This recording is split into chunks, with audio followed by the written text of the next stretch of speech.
ओम शांति 24 अगस्त 2021। आज ज्ञान सागर शिव बाबा हम बच्चों को मीठी मीठी शिक्षा दे रहे हैं। तो बाबा ने कहा, अब तक जो कुछ पढ़ा है उससे भूल एक बाप को याद करो। भारत पर सत्य की स्वराज्य स्थापन करने के लिए पवित्रता की बल चाहिए। तुम तन मन धन से भारत की गुप्त सेवा कर रहे हो। तुम्हारे अंदर कभी भी मतभेद नहीं होना चाहिए। अपने असली संस्कार को इमर्ज करो तो ज्ञान स्वरूप बन जाएंगे। संपूर्णता की लक्ष्य जो रखते हैं उनका कोई भी आकर्षण आकर्षित नहीं कर सकता। तो ज्ञान सागर शिव बाबा ने कहा, मीठे बच्चे, अब तक जो कुछ भी पढ़ा है सब कुछ तुम्हें यहाँ भूलना होता है। जो बच्चे कुछ नहीं पढ़े हैं उनके लिए तो बहुत अच्छा है। सबसे ऊंचे से ऊंचे है भगवान, फिर सेकंड नंबर में है ब्रह्मा। उनसे ऊंच कोई हो नहीं सकता। लेकिन है कितना साधारण। कैसे ट्रेन में जाते हैं, कैसे तुमसे मिलते हैं, पूरा साधारण है। तुम बच्चों को भी ऐसा बनना है। तुम हो इनकॉग्निटो सेना।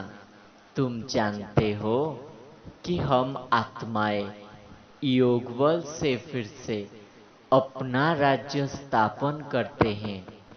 यह पुराना शरीर छोड़ जाए, नया शरीर लेना है। आगे चलकर तुम्हें बहुत बहुत साक्षात्कार होंगे।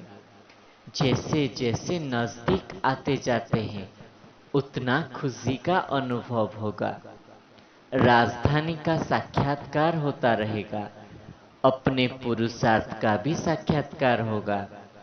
बाबा हमको कितना कहते थे, पुरुषार्थ करो, नहीं किया तो हाय हाय करना पड़ेगा, फिर पद भी कम हो जाएगा।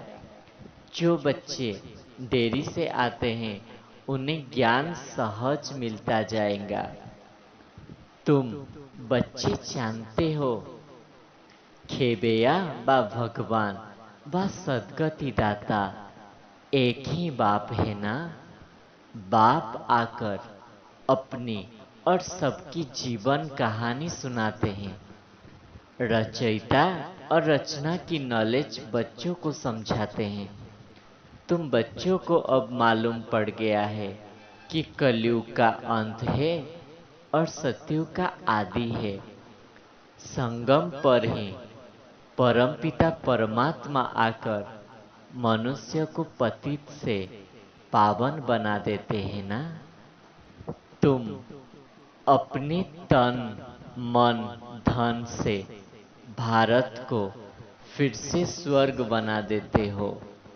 दूसरे कोई का यूज नहीं करते हो, दूसरे का धन को नहीं लगाते हो। तुमको सिर्फ यहाँ शिव बाबा को याद करना होता है। बाप थोड़े ही बच्चों से फी लेंगे, कुछ भी नहीं लेते हैं ना। जो यहाँ तन मन धन जैसे लगाएंगे उतना वहां रिटर्न में भविष्य में तुमको महल मिल जाता है। तुम्हारे अंदर सब मतभेद निकल जानी चाहिए। तुम एक बाप की संतान हो ना। तुम योग बल से और ज्ञान बल से अपनी राजधानी स्थापन करते हो। योग बल से ही तुम पावन बनते हो। बाप जो सर्वशक्तिमान है उनसे तुम बुद्धि योग लगाते हो तो तुम्हारे अंदर बल आता जाता है। तुम विश्व की बादशाही लेते हो। लड़ाई आदि की कोई बात नहीं। सारा मदार पवित्रता के बल पर है। कहानी भी दिखा दी है ना। दो बिल्ली आपस में लड़े, ये तुम्हारा मिसल है। वो आपस में लड़ाई करते हैं और माखन तुमको मिलता है। फिर बरदाता बाप हम सब बच्चों के सिर के ऊपर हाथ रख के वरदान दिया, ज्ञान स्वरूप भव। अपनी असली संस्कारों को इमर्ज कर सदा हर्षित रहने वाले ही ज्ञान स्वरूप है। जो बच्चे ज्ञान का सिमरण कर उसका स्वरूप बनते हैं, वह सदा हर्षित रहते हैं। सदा हर्षित रहना यह ब्राह्मण जीवन का असली संस्कार है। दिव्य गुण अपनी चीज है, अवगुण माया की चीज है।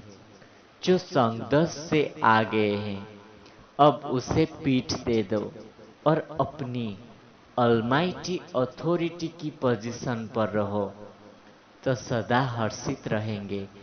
कोई भी आसुरी व व्यर्थ संस्कार सामने आने की हिम्मत भी नहीं रख सकेंगे। तो बाबा ने कहा, जो बच्चे बाबा से जो भी ज्ञान मिलता है उसका सिमरण करते हैं, फिर उसका स्वरूप बन जाते हैं, तो वो सदा हर्षित रहते हैं। क्योंकि हर्षित रहना ही ब्राह्मण जीवन का असली संस्कार है। ये जो दिव्य गुण है वो असली संस्कार है, और जो माया के अवगुण है वो तो संगदस के कारण आया हुआ है, तो उसे पीठ दे दो और अपनी अलमाइटी अथॉरिटी पोजीशन पर बैठ जाओ, तो सदा हर्षित रहेंगे। कोई भी आसुरी संस्कार, व्यर्थ संस्कार सामने आ ही नहीं सकता। फिर बाबा ने स्लोगान में कहा, संपूर्णता का लक्ष्य सामने रखो, तो संकल्प में भी कोई आकर्षण आकर्षित नहीं कर सकता। जो बच्चे संपूर्णता का लक्ष्य रखते हैं, उनके संकल्प में भी कोई वस्तु, वैभव, व्यक्ति, कोई भी आकर्षण उन्हें आकर्षित कर ही नहीं सकता। तो आज के मुरली से हम चेक करेंगे, हम इतना पवित्रता के बल जमा किए हैं जिससे हम एक नए सतयुगी राज्य स्थापन कर रहे हैं, और हम अपने तन मन धन से सच्चा सच्चा सरेंडर है, तो अपने से चेक करना है और चेंज करना है। अच्छा, ओम।